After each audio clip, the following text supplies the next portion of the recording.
Welcome to the Painter Marketing Mastermind Podcast, a show created to help painting company owners build a thriving painting business that does well over $1 million in annual revenue. I'm your host, Brandon Pierpont, founder of Painter Marketing Pros and creator of the popular PCA educational series, Learn, Do, Grow, Marketing for Painters. In each episode, I'll be sharing proven tips, strategies, and processes from leading experts in the industry on how they found success in their painting business. We will be interviewing owners of the most successful painting companies in North America and learning from their experiences. In this episode of the Industry Partner Series of the Painter Marketing Mastermind Podcast, titled Wisdom from the World's Wealthiest Painters, we host guest Brandon Lewis. Brandon is the founder of Academy for Professional Painting Contractors. He specializes in helping painting companies increase their income and reduce day-to-day frustrations through done-for-you systems and one-on-one mentoring. In this episode, Brandon discusses the habits, mindset, philosophy, and implementation methodology of the highest achieving painting contractors he has encountered. What's going on, Brandon? I am doing great. I'm glad to be here. I appreciate you very much. I'm pumped to have you. I love your name. Love your attitude. Hey, let's go, Brandon. I hear it everywhere I go. I'm like, thank you. Thank you so much. That is the kindest thing. And I feel a sense of encouragement. Right. So it's awesome. This is the year for us. When I first read that, I think someone had commented to a Facebook post before I realized that was a thing, and someone said it, and it might have even been an ad on Facebook. I was like, man, like that. Gosh, that makes me feel really good. Usually people are kind of hurling stuff at you on Facebook, and this guy's just like, hey, let's go, man. You're doing great. That's awesome. I even had it put on a tank top. I wear it to the gym occasionally, and people say, I like your shirt. I said, what's my name? So there you have it. You're taking you're going to take the bump. So there you go. I appreciate it, man. You've been in this space for a really long time. I'm super excited for what you have to share with us. I'm going to let you kick off, brother. So if I could prime the pump here or set the scene for folks that are listening on your podcast, it's 7 o'clock in the morning. You show up to the paint store and you look around, and there's so much money in the painting industry. It's multi-billion-dollar paint industry all over the United States of America. And I also work in a lot of English-speaking countries like the UK and Australia, Canada, Switzerland, all kinds of places. You would think that people would be wealthy, but instead you look around the parking lot and what you see are folks that are barely getting by, people that are driving old rusty vans and trucks, folks that have been laboring at this vocation now for 10, 20, 30, 40 years. And when it gets retirement time, instead of selling their painting business for multiples of their income, they roll their rusty equipment out on the sidewalk and they tell all their painting friends they're going out of business, and maybe they go drink a beer at the local bar and they post an ad on Craigslist, and that is the end of the legacy. But it shouldn't be like that, because we are in an industry, if you do it right, and it's not very hard, where you can put $5,000 in a project today and get $10,000 out of it 5-6 days from now. You can't do that in retail. You can't do that in manufacturing. But because folks are confused about what they do for a living, because they got to their business, I guess, or they launched their business in a weird way from a technical perspective, they miss out on the wealth and affluence that can be created through the painting industry. And so we're here to talk about, what separates the ultra achievers from your average painter and why that need not be the case. I love it, man. Let's dive into your business. You've obviously worked with many painting companies, so you have your own personal experience, and then you have a lot of experience from all the companies that you've coached. Can we learn more about what you do? Yeah, just go to paintersacademy.com. A lot of folks follow our YouTube channel. Just type in Academy for Professional Painting Contractors. It's a long name, or Painters Academy. It'll pull up either way. But I mean, that's a good way to learn about it. But as you mentioned, I've worked with, I guess now it's somewhere between 450 and 500 painting contractors in 6 different countries. And so I have just seen a lot. And after a while, the truth begins to coalesce. If you do anything for a living long enough, and if you do the same thing over and over again, you start to see a pattern of behavior, a methodology that works. You begin to see the pitfalls. You begin to see the opportunities. And after a while, you develop a philosophy based upon reality, and you're able to reproduce that for folks. And so that's what I spend all day long doing. Yep, I love it, man. That's actually what the Industry Partners series. So you're coming on as an industry partner because that's really your area of expertise here is working with other painting company owners. That's kind of how this originated, was the idea that because the Painter Marketing Mastermind podcast, we've been talking with successful painting company owners for years. People above $1 million, people above 10 million, people above 50 million, right? What do you recommend, et cetera, et cetera. But when you talk with people like you who have helped, who have hands-on worked with hundreds and hundreds of painting companies across, I guess, 6 different countries, there's a certain level of data that you can extract. There are themes that you can present in a way that's just not possible talking with owners one-on-one. So I'm super excited for this. Well, thank you. For example, I've got my own coach that I've worked with for years, and he is a coach to coaches and associations. And I have my experience running my organization, but it's not the same as his helping hundreds. And so when I present a problem to him that to me just seems completely unique and unsolvable, and I've wrestled with it forever, it's like 2 minutes into it's like, what you need to do is, and that's stupid, and do this thing over here, and I do it, and it is a lot better than what I would invent in my own brain or trial and error. And so I'm not any smarter than your average painter.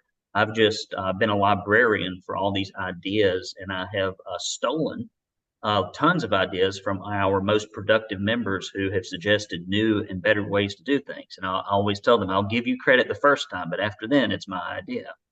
And so just be prepared. Yeah, that's funny, man. Yeah, we're all out here trying to reinvent the wheel, right? Or thinking that our problems are unique, but they're really not. Mm-hmm. The painting industry is not a new industry.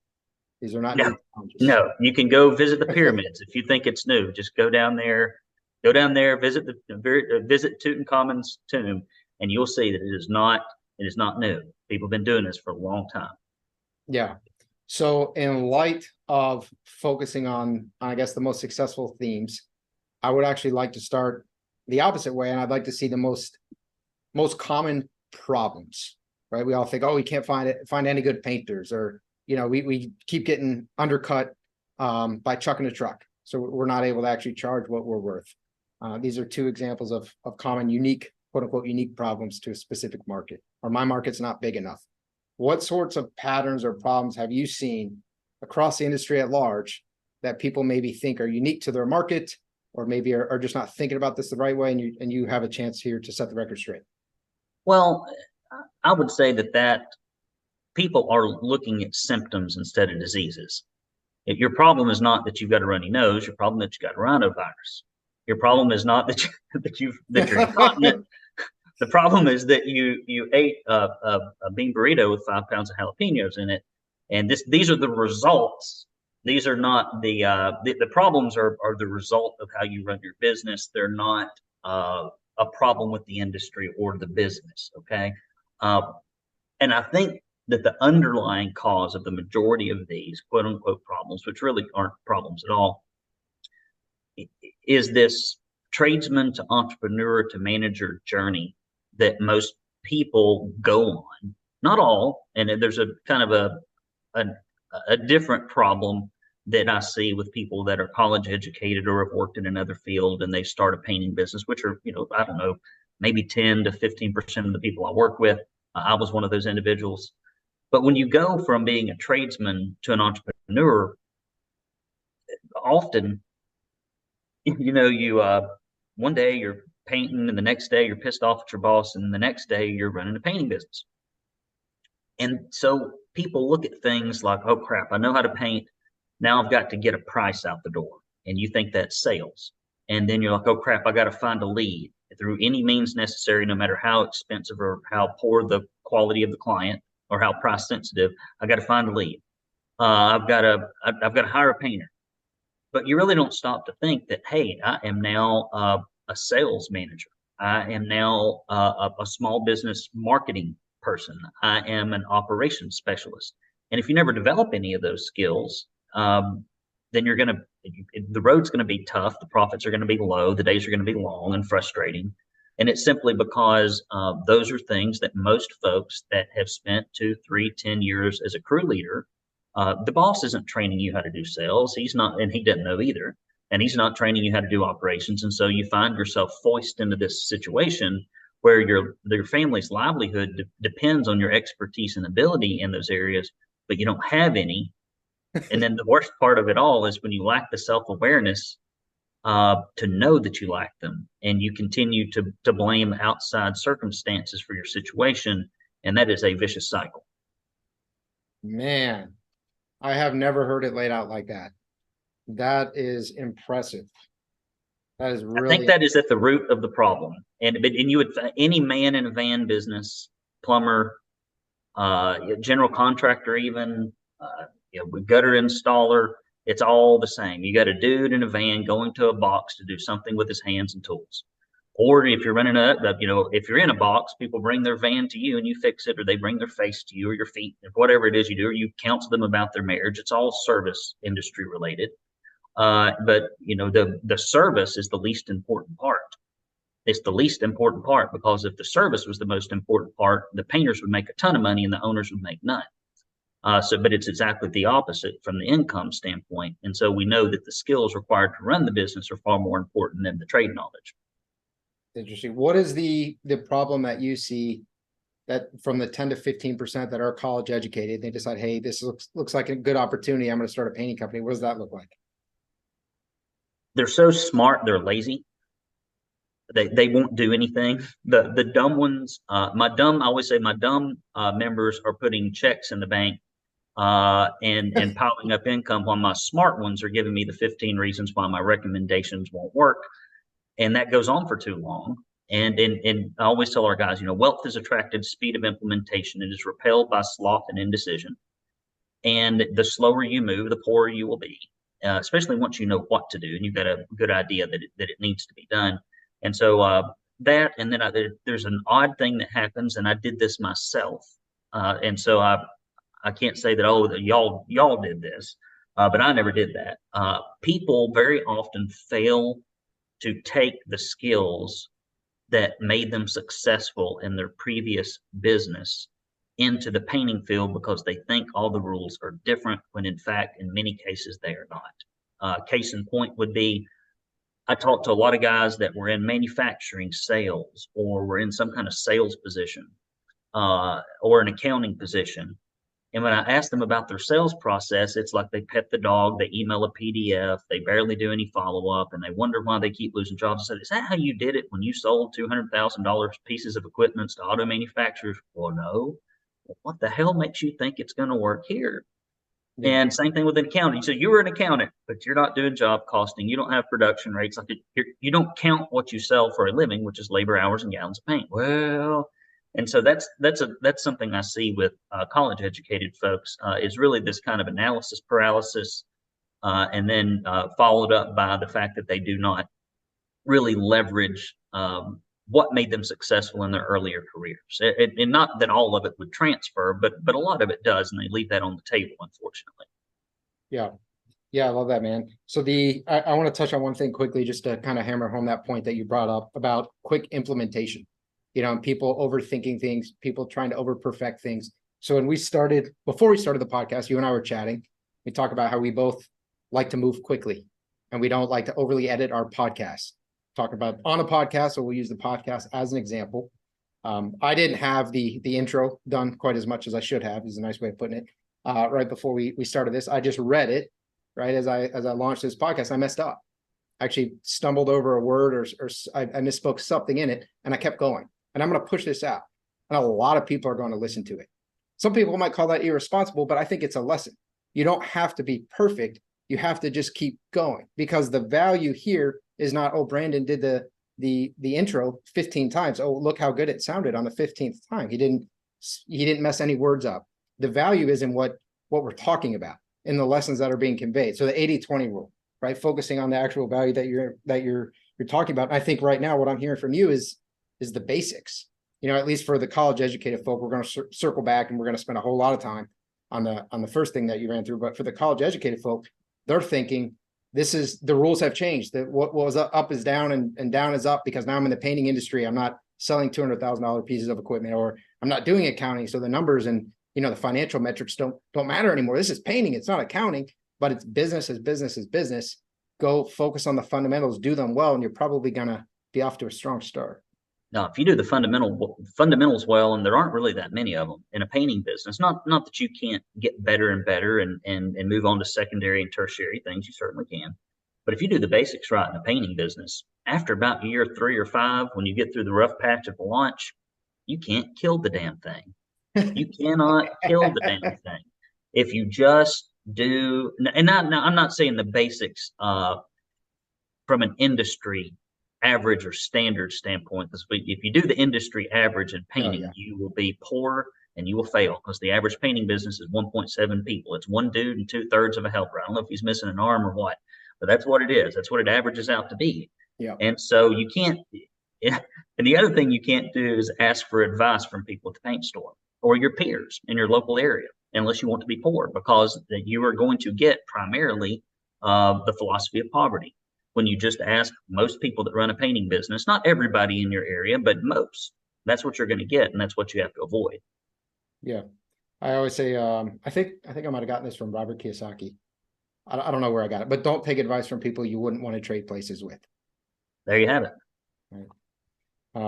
So that's why the PCA, that's why your academy, that's why places like that are good places to take advice, because there are probably people in that room who you might be okay trading places with financially or business success wise. Right. Okay. So let's go back to the, what is the 85 to 90% of the market, the non-college educated, the tradesman moves up into entrepreneur, moves up into manager. How do you recommend someone who's doing that? How do they actually acquire those skill sets? How do they not kind of trip on themselves as they grow? Well, the first thing is you have to have some sort of mental awakening. Most of the time when people come to me on a call, something has happened. Now, some folks are just insanely driven, but that is not the majority of folks that I talk to. Something has happened. Typically, it's I've been doing this for 10 years and I'm still broke. I just had a divorce. I had a heart attack. I'm bringing my son into the business. We moved into a new market. They found a book. They went to a seminar. Something happened. They're 62 years old. Retirement's 3 years away. Whatever. There's some kind of life occurrence that makes them go, okay, I need to do something different. But the majority of people never even have that awakening. They just think that the physical act of painting is the business. And they go through life from cradle to grave, never doing anything any different. And so what I often do is I show up where painters are, and whether it's online or in a mailbox or at an event or through a referral, and all of a sudden I'm talking about things related to the problems they have in a way they've never heard before, and they realize there's something else to this that I am missing, and they start going through this period of their life where they really want to gain knowledge. They start watching things, they surf the net, they go to events, and after a while they come to a conclusion that I don't want to have to reinvent all this stuff in the beginning, so I kind of interrupt them where they are. But that's a rare few. Most people never even get interrupted. They paint till they fall over, and they don't have much to show for it. Yeah. It's a sad reality. So for people who are listening to this, who have maybe been in the industry for a while, or maybe they're one of those driven people, I mean, they're listening, they're proactively trying to educate themselves on how to grow their businesses. For them, you would recommend a program like yours. Well, would be a good way to skip. Well, yes. I mean, so the first thing, I guess, backing up, a lot of this, and I don't talk about mindset as much as I probably should. It's actually a shortcoming of mine. I make the same assumption that my painters often make, that I have to disabuse them of, which is you are not your clients. Painters always have all these ideas about what works in sales or marketing or whatever, and they're not true, and they've been proven untrue, but they hold them. They possess those ideas, but they're incorrect. So the first thing is you have to have some kind of mindset that is geared around curiosity and problem solving versus indifference and excuse making. When I present someone who I feel like is going to be successful, and I've seen this play out time and time again with our best students, when I say, oh, so you've got a client list and you never communicate with them, and there's 1,500 of them. And then we start talking about the fact that why are you spending all this money talking to stone cold strangers when the very people who've performed the behavior that you're seeking to have happen again, you spend no money on that, you spend all your money over here, you've already found the people. If you don't have enough painters to paint these 1,500 houses, if they all said yes, let's talk to them first. You get one of two responses, which kind of demonstrates this mindset. The first group of people are idiots, and they can't be helped. And they say something like this: "Well, I ain't gonna paint their house but about once. Are you telling me I'm gonna talk to them once a month? Or what am I gonna tell them? Talk about painting?" I mean, it's just like they begin to say, "I don't think that's gonna work. I don't might be an idea." Well, what about Facebook ads? I'm like, well, that is great, but let's pick up this low-hanging fruit before we climb all the way up the tree and break our necks. It's some of this stuff's laying on the ground. It's about to rot. Let's pick this stuff up first that costs very little money and time, and then we will work our way up the tree, but let's start them. And they're argumentative, they're dismissive. And the ones that make a lot of money are like, man, I know I should be doing that. That makes a lot of sense. Well, what would I do? Should I put unconverted leads in there? Well, how often should I communicate? Well, what should the messages be? What's the best way to use them? What mediums? Like it's almost like you have given them a Rubik's Cube, and they're taking their hands and they're trying to solve the puzzle, and they're asking questions, and they're remarkably curious.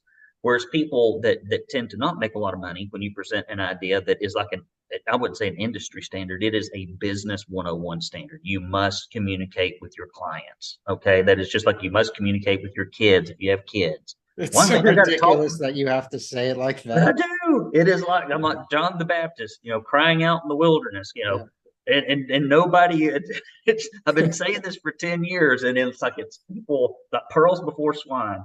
And it's to their detriment. So curiosity and really wanting to like, how do I do this? Like every little part of my business is a discipline, right? It is a unique set of skills. It's a unique system. How do we make this unique system, this part of the business, excellent?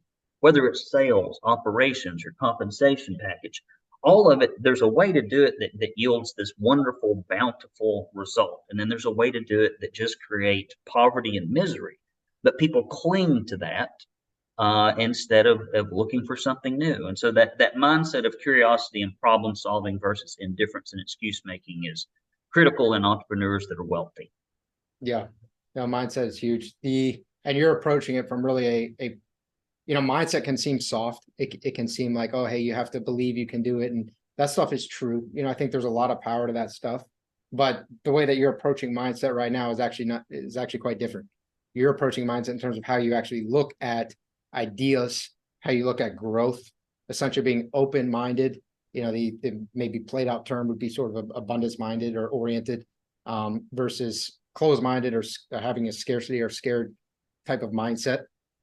If someone is, well, let me back up. Why do you think some people would be immediately dismissive of an idea like that maybe they haven't implemented or don't fully understand, versus other people would be like, yeah, you know what, maybe that's a good idea? I think it's a combination of a few things. I think the first thing is it's dressed in overalls and it smells like work. It's dressed in overalls, it smells like work. And people are lazy. Not lazy in that, I would say most painters are lazy. Most people are lazy. And by that, I mean, they're not lazy in the sense that they won't go work all day. They won't work 16 hours a day. Like they've got the work ethic of, the old Protestant work ethic that built this country, right? That's what they have. And I work with people in the UK. I work with people in Australia and Canada. They don't work like we do here in the States. We are workaholics.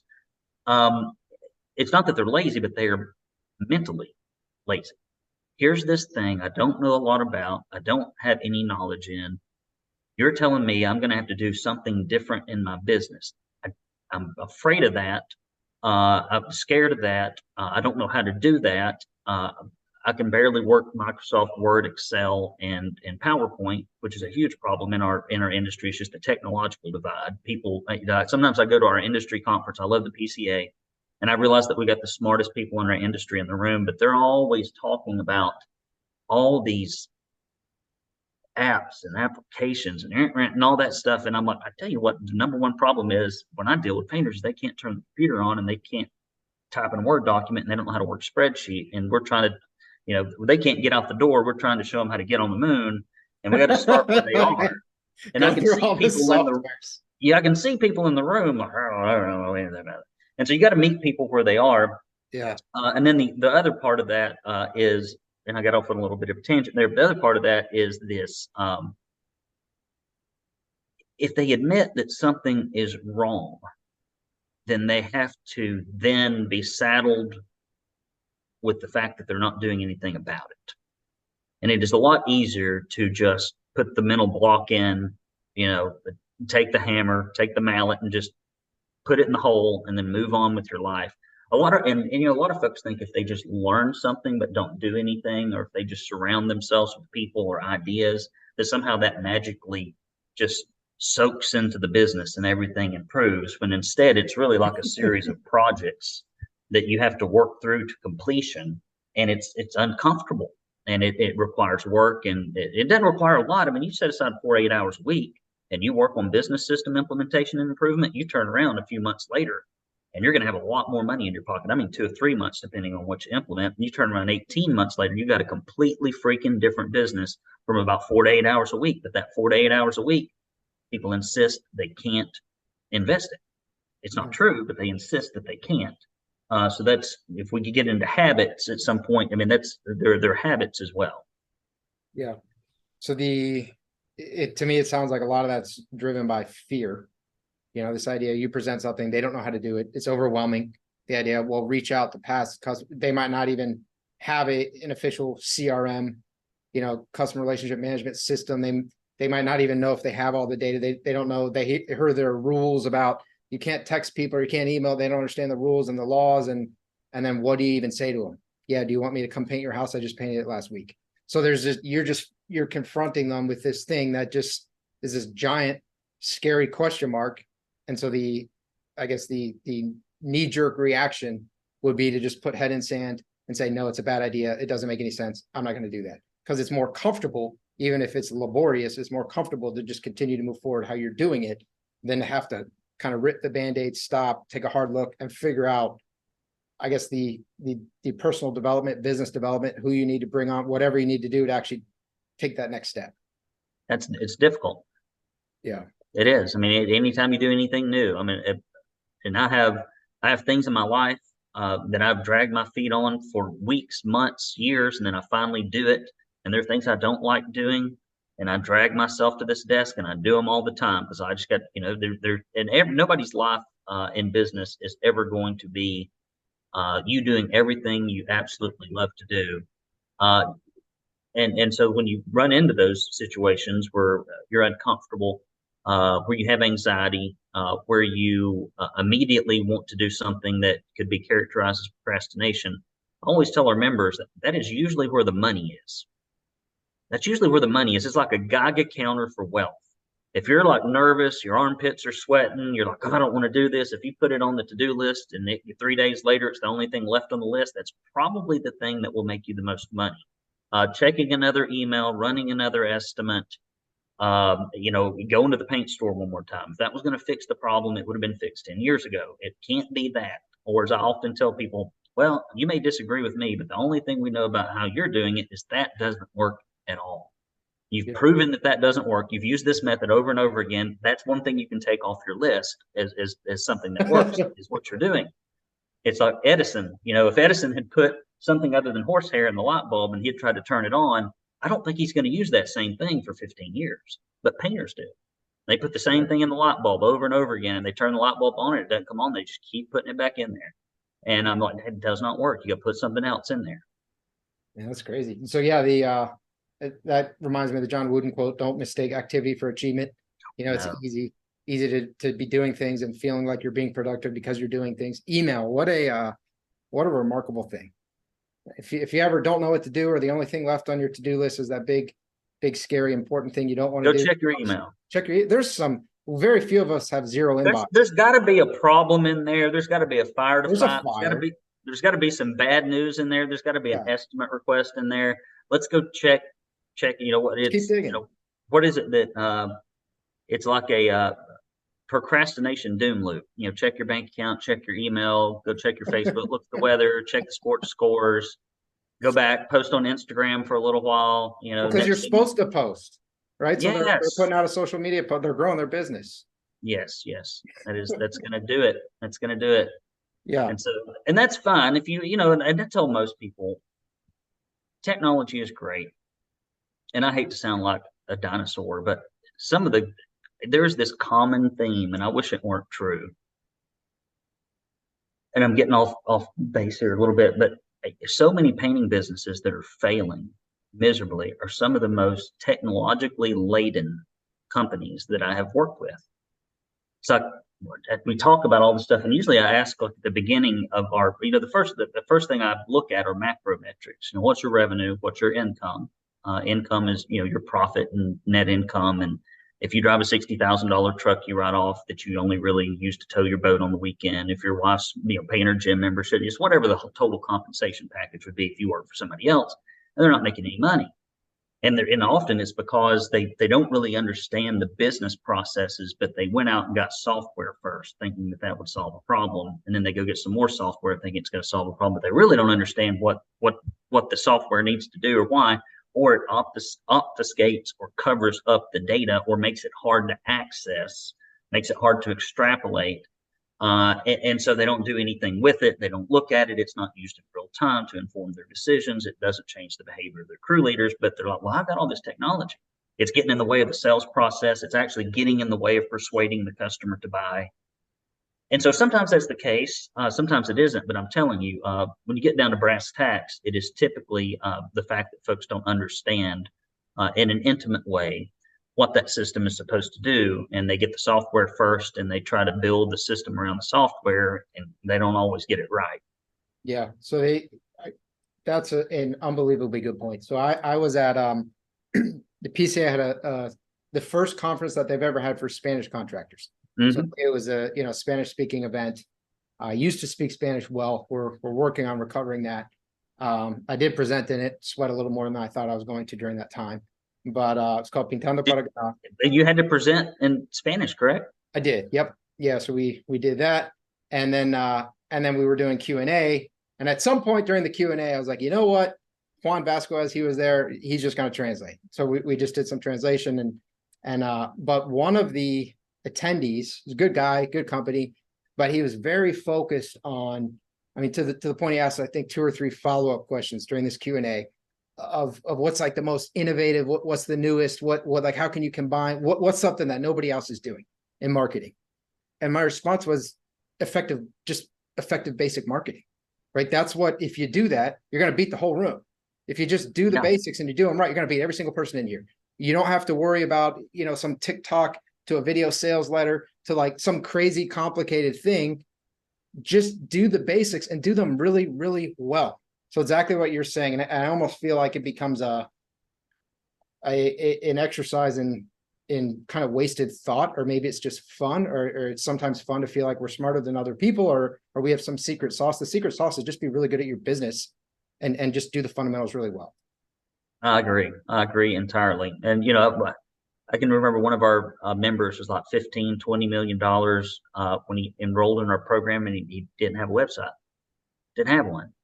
And who needs one? Who needs? Yeah, it's like he's like, I don't want people that are strangers calling me off the damn internet, because they're tired. God forbid.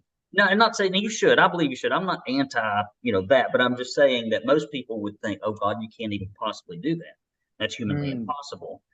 And it's because like all the other, that's just one marketing method out of an abundance of other ones. He was old school, and so he focused on relationship marketing, which is really your quickest way to find success in most cases. I always tell folks when it relates to marketing, I always say, if your children were abducted and held at gunpoint, and if you didn't find $50,000 in sales by the end of the week, would you do what you're doing now? And they always said, no, I'd call my customers. I'd get in the car. I'd go see somebody. I'd I'd email everybody. I'm going to do that shit every day, and you won't have these problems. And so I call it gun to your head marketing. Like, what would you do if you were in the worst situation ever and you had to reach this big goal in a short period of time? And it is never, I would post on Instagram. Never. Yeah. And not to say that you shouldn't do those things in their own silos and measure their return on investment and their average cost per sale and cost per lead and percentage of acquisition. You certainly should. But it is just hilarious to me that people intrinsically know what works, but they don't do it with regularity. Yeah, you ask a question like that, you can really cut through the fat in people's minds. Yeah, get them to the heart of the issue quickly. The relationship marketing. So obviously growing on referrals, repeat business, that's a common theme in the painting industry. You know, you're in business long enough, eventually you can probably grow, you know, to over $1 million, or through some length of time, you'll get somewhere if you just kind of keep putting one foot in front of the other. What I find is pretty rare is a really active approach to relationship marketing. I find it's far more passive. Man, I know you're super passionate about this. Can you talk about the most effective ways to actively conduct relationship marketing? I will. I'd be happy to. I'd be happy to. So, especially like right now, it's winter, and almost all of our guys have a very strong online, a pretty strong or decent online leads game. Everybody likes to swipe a credit card and make their problems go away. So I don't coach to that a lot because people will do it without me even having to coach them. Like, they'll waste money, they'll throw it in the garbage can, but they don't track it. So I know they're going to swap the credit card on online marketing. Like, there's no doubt in my mind. So I don't harp on that. But what they won't do is put together a good list of commercial repaint prospects, people that are facility managers, maintenance managers of 200, 300, 1 million square feet of manufacturing, Class A office space, assisted living facilities, private schools, etc. They won't go look at the top 10 realtors in their market that are moving houses in the ideal neighborhoods where people are very wealthy, very old, and living in houses that were built in the 1990s that have siding that has to be painted every 3 years. They're not out there networking with other plumbers, cabinet installers. They don't have a process for surveying their clients on every visit for what trades they will need over the next 60 days and creating a network where they swap leads with that same survey approach. They're not running referral routes. They're not showing up at the BOMA meetings. They're not sponsoring the interior decorator conference that might be in their area if they're in a mid-sized metro or larger. They're just all the stuff that if you just get in front of people, add them to your mailed and emailed newsletter list monthly, and if you physically show up in their office and then set up an appointment to take them out for coffee and then stay in touch with them by phone, email, and mail, and you build this list of your top 100 people that are trusted by and serving the same clients that you serve, well, why wouldn't you do that? One of the concepts that I'd like to share with everyone here is this. When something really good happens in your business, meaning somehow, some way, almost everybody's got one or two referral sources. It could be a realtor, it could be another tradesperson, it could be a plumbing company, it could be a water remediation company that you come behind and fix their holes and their destruction as they do all that stuff. Whatever it is, everybody runs into somebody like that on accident, and they send you $20,000, $30,000 of work a year, and you're like, oh, I'm so glad I got these people. But you didn't do anything to get it. You didn't do no outbound communication, no consistent anything. It just happens, right? It's pleasant, it's positive, it happens. Same things with referrals for your clients. When that happens, you need to stop, shake yourself by the lapels, and just ask yourself, what can I do to make this happen more frequently with more people? What would that system look like? And then put that system in place, because it is remarkably powerful. It'll never go away. It's never going to stop working. It says in Ecclesiastes, there's nothing new under the sun, and I haven't found anything yet. And neither will you if you look. And so you might as well just go do what has been proven to work before. And when it comes to marketing, looping back to that thing that you told me about the gentleman asking 1,000 application questions, you can always spot a pioneer. You know how, Brandon? How?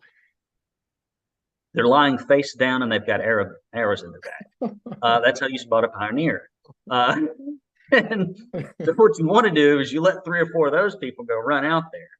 And the one that makes it to wherever he's going, you go follow him. You don't want to be the pioneer. That's a bad thing to be in most industries, in most situations. You don't want to be a pioneer. You want to be like, they always say, oh, the so and so pioneered in X, Y, and Z. And usually it's not. It's usually he's the 5th or 6th person who learned enough lessons from everybody else that failed. Somebody found something that worked, and then he did it and did it a little better and then improved upon it. So that is a far better strategy in business than the other.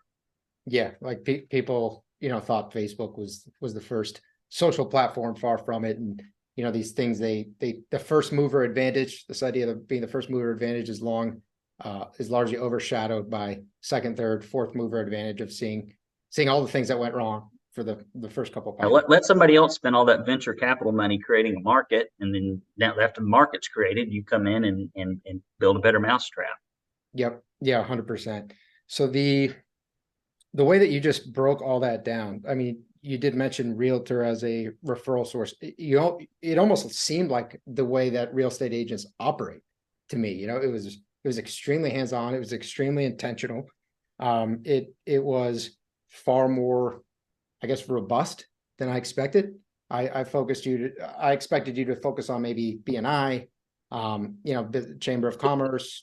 BNI is good if it's productive. Not all chapters are. The thing that makes a BNI group productive is twofold. Number one, you need to have a high concentration of tradespeople in there. If your BNI is full of massage therapists and acupuncturists and an attorney and somebody that sells insurance, you're in the wrong group. You want a strong trade alliance in there, and then you have to really train them how to gather referrals in the field when they write estimate requests. And it's not through just hoping somebody to ask you a question. Like the easiest way to get referrals for any networking group is to survey your clients while you're at the home. I started a thing called the Chattanooga Trades Association and founded it and grew it up when I was here. And I'm still friends with a lot of those people, very close friends. And we surveyed everybody. And what we found was that when you put that survey in front of them, they filled it out 70% of the time, and they checked 2.1 boxes.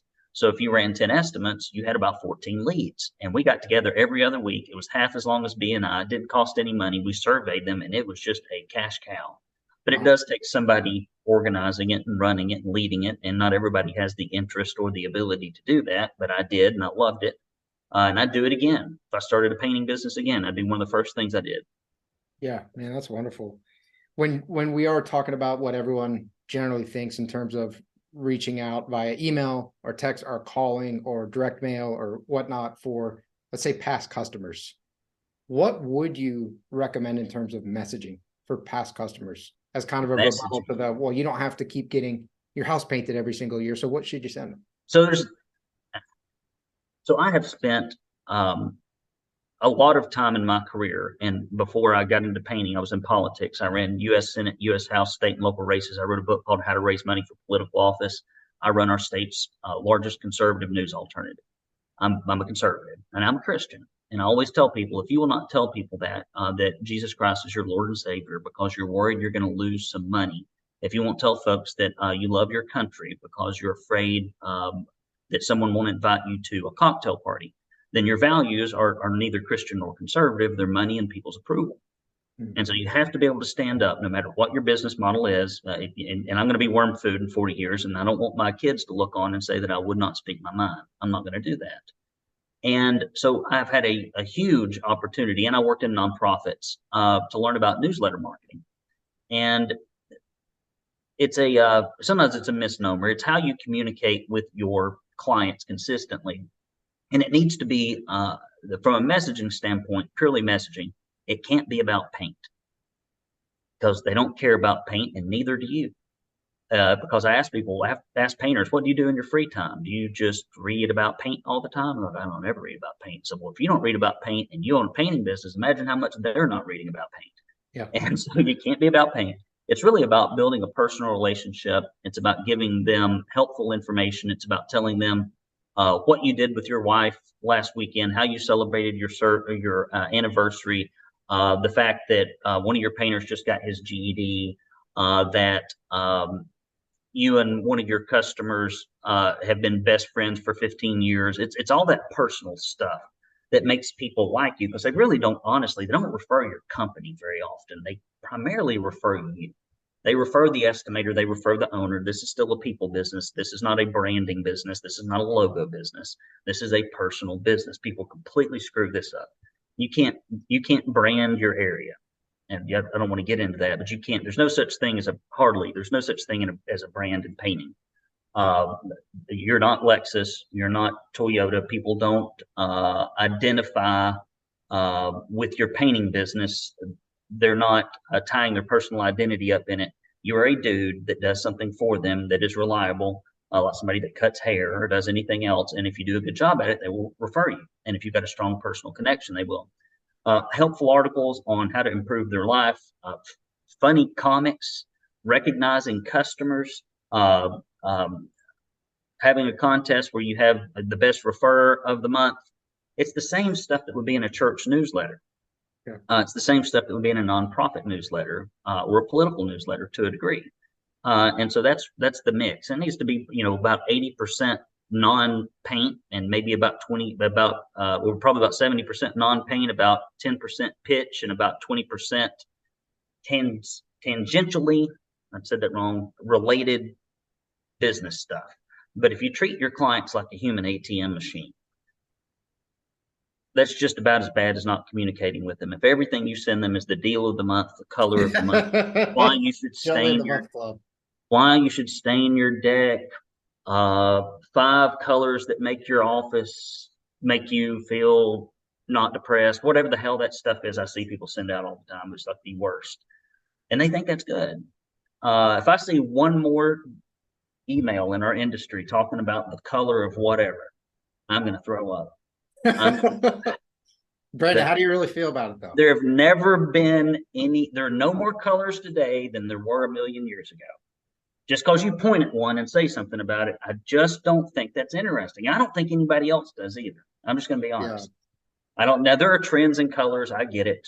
And they come and go, but I don't know. It's probably just the practical nature of my mind. I just get tired. Yeah. Who cares about the new green? It's just the same crap. Not to you. So, I used to have a pair of pants like that when I was in the 8th grade. This is nothing new. Yeah. So almost like it's a marketing gimmick or something. It's not even an effective marketing gimmick. For a marketing gimmick, it has to be effective. Yeah. If it's not an effective marketing gimmick, it's just a waste of electrons. Yep. Well, I know you said you didn't want to get into it. I am going to push back on you a little bit because I find this really interesting. And I've actually had at length conversations with people about this, the branding. I think that people way overthink it. We work with painting companies, we build sites, we build their presence, and sometimes we get stopped because they kind of go over the rails in terms of the branding and the logo and the every word needs to be exactly right. And no, this page has a little, and I'm like, man, you are really missing the forest through the trees here. Like, no, not one person in the next 10 years is going to care about this detail on your site. And my thought process has been yours exactly. You're not Nike. There's not some like intense emotion you're evoking. You're in a different type of business. Some things like people's religion, their clothes, the car they drive, the house they live in is very tied up in their identity. No one ever says, well, I heard that you used goat font painting at a cocktail party. Nobody cares. Get the logo like painted on the side of the house. Nobody cares. And the other thing about branding is this. One of the biggest marketing mistakes that painting contractors make is they want to go a mile wide and an inch deep. And they want to like sprinkle a little money everywhere, and they wonder why they don't have any purchase. When I worked on U.S. House, U.S. Senate races, we would have to spend in a metro market about $150,000 to get 10 points of name ID, and it would almost evaporate in 60 days, which means that if you want to have 60% of the people in the market recognize you, you got to spend almost $1 million. And this is just like Republican primary voters, okay? And which is a small crowd. It's a very small crowd because most people don't vote, and only half of them, or depending on where you are, 70 to 40% of them vote Republican. Right? So if you look at a metro market, comparatively speaking, it's a small market. 10 points in name ID, it's gone in 60 days. Most painting contractors spend like 20 to 30, maybe 50 grand, maybe 100, 200 grand a year. And they think they're going to quote unquote brand their community. You are living in a delusional reality. You're not going to do that. Now, can you create a brand and a sense of awareness about your company in a small audience? Yes. If you pick 1,000 realtors and you put them on a newsletter list and you consistently talk to them, I think it's way too many, but I'm just giving that as an example. If you show up in your BOMA meetings every month and you put them on your newsletter list and you have an appreciation dinner for them and you stalk them on social media, can you build a brand and a list of 150 property managers and facility managers who can make you rich? Yeah. Can you get on a radio station and run enough radio ads where people that listen, and I used to do this with conservative and Christian talk radio, where people like stop you in the supermarket and say, hey, you're that guy with the nasally Southern redneck accent. I need something painted. Can you do that with 60,000 people in a decent budget? Yes, but most people they don't think about their medium, they don't think about their budget, and they have no idea what it takes to get the exposure to have enough estimate requests to come in with the proper conversion rate and the average transaction size to justify the marketing. Yeah. Yeah. And the idea of having a small market, whether that be a radio station with a certain sub segment of listeners, or whether it be, neighborhoods that you're operating in and kind of having an omnipresence channel there. So maybe running ads to them, having websites that lend yourself to show up for searches in that area, doing, having your wrap vans drive it, yard signs, door hangers, EDDM, things like that in a small area. You can become known in that area, but they're still not going to know you or think about you the way that they do Rolex. It's just not going to be that way. You're just a service provider. I went today, and I'm going to stand. It's getting dark in here. I went today to pick my daughter up from school. Sorry, I live in the mountains. I'm in a bowl of trees, and the sun only shows from about 10 o'clock to 3 o'clock. So it's starting to get dark in here. I'm in my office detached from the house. I went to pick up my daughter, and there were 2 yard signs at the top of the W road that I had seen previously about gutter cleaning and leaf removal. And I'm just here in this old growth forest of 100 years, and it's not been cut, and it's huge trees. And so my yard's just like, I've been fighting leaves continuously here. And I went and I drove all the way over there, pulled on the side of the road, took a picture of one leaf removal company sign. And then I think they had actually put the sign of the other company down because there was only one before. And so I went out there and I lifted it up off the ground and I stuck it back in the ground. I said, some bastard came over here and took his competition sign down. I mean, if you're going to put it down, you might as well steal it. I mean, at this point. And it so just makes you look bad if you just dump it and put yours right next to it. Yes, I mean, it's they steal it. They'll just set it there for him to come back and put up. So I put it up for him. I don't know who he is. And I took 2 pictures of both signs, and I'm going to probably call him this weekend to get the leaves removed. Did I think about the brand? No. I thought I need to have my leaves out of my gutters. Let's see which one of these people looks like they can be trusted to do that. And let's get a quote, and I'll select one of them. And so that's how most of your people go through their decision-making process. Now, there are marketing messages that resonate, right? People care about what's your warranty, what's your guarantee, do your background, check your painters, how long have you been in this? Most people have worries, fears, and concerns. Women in particular, they're worried about sexual assault, they're worried about theft, they're worried about having folks in their homes that are going to case it or steal something, or drug use, or the way you smell, the noise you're going to make. And those are things they'll never tell you. And then they get down to the things that they actually will talk to you about. Like, are you going to make a mess? Or what if this doesn't hold up? What's your promise on this stuff? How many people have you worked for? How long have you been in business? Tell me a little bit about yourself. What are the people going to look like that come over here, etc. And those are all things you can put in your marketing messaging. You can put it on your website. You can put it in any medium that you use, depending on how long form it is. And then it needs to be sprinkled throughout your sales process with lots of third-party proof, because nobody will take your word for anything. So yeah, are there things you can communicate and say that help your market, that helps your marketing convert, that helps your sales convert? Absolutely. It's important, yes. But it's not about the ethos or the culture of your company. It's about the needs of the client and making sure that you talk to those needs. It's not about you. It's all about them. Yeah, that's huge. Yeah, people get very hung up in their company. The client doesn't really care about your company. They care about what you can do for them. Yes. So then we've covered a lot, Brandon. We are coming up close to time, but we've covered having an open mindset, doing the fundamentals really well, whole host of other things. Is there anything else you want to cover in terms of the highest achieving painting contractors you've encountered, the patterns, how they tend to think or do things? I'm going to close in rapid fire with 8 things, and I'm not even going to be able to elaborate on them. So if people want to know what these things are, they're just going to forever wonder and marvel, but here they are. First, they use their calendars as shields and not sponges. Most people are like, I can't do this, I can't do that. They try to put in the things that make money whenever they're not inconvenienced or when they don't have anything else to do. And that's only about 2 weeks out of the year for a painter. So you got to use your calendar as a shield, not a sponge. They focus on reducing problems and increasing opportunities at the system level, not the situational level. They don't go fight a fire. They're more like a fire marshal. They put the systems in place that reduce the fires. They don't run out and put the fires out. That's their mentality. Number 3, they major on the majors, not the minors. There are some things that can make a huge difference in your business if you fix them. And there are some things that if you worked on them for hours on end every week, it wouldn't make much difference. People often major on the minors. They plan from the highest ROI to the lowest ROI activities. They use math to inform their planning decisions instead of emotions. If it's not scalable or trainable, they question its value, and they avoid unnecessary debt. This is for people that have lots of money in the painting industry, and they postpone gratification. And those are 8 things that I have seen to be commonalities in wealthy painters. And so if you're not wealthy and you've been in this industry for like 10, 15, 20, 30 years, it's not the industry, it's not the market, it's not the competition. It is you. You are the reason that things aren't going well. And so you need to fix yourself so that you can fix your company. Truth bombs. Brandon, I appreciate you, man. It was good. This was fun. I enjoyed it. I would do it again.